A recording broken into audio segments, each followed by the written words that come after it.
middle-class Lebanese thronged the streets in Lebanon and demanded that the ruling elite leave power, hold new elections, and bring an end to what they said is a corrupt sectarian system of governance.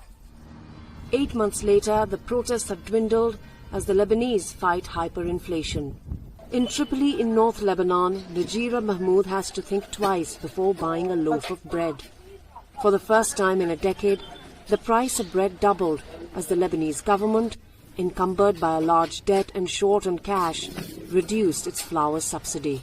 The price of one pack of bread is 2,000 lira now. How could poor people with families afford it? It's too expensive. The Lebanese government says more than two-thirds of the population is in need of aid, and many now depend on charity organizations. Sanoub al-Noor, one such NGO, runs a soup kitchen and provides financial aid to Lebanon's new poor. Over the last 4 months, the Lebanese pound plummeted by 80% and prices of commodities more than tripled. Inflation has punctured a gaping hole in the pockets of the middle class and made most daily requirements unaffordable for low-income groups.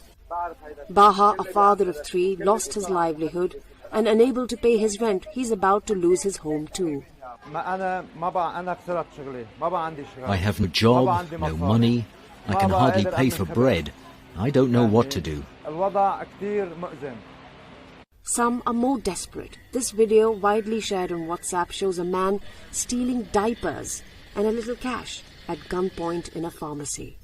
Lebanon is desperately in need of a $10 billion bailout from the International Monetary Fund. But the politicians, many of them warlords of the Civil War era, are resisting reforms necessary to procure the loan. We need an IMF loan.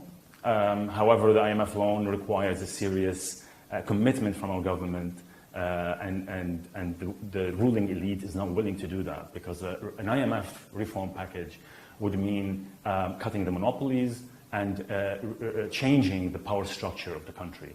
There is also an energy shortage, and as lights go out, many Lebanese worry they may be headed toward even more uncertain and violent times. Anchal Vohra for VOA News, Beirut.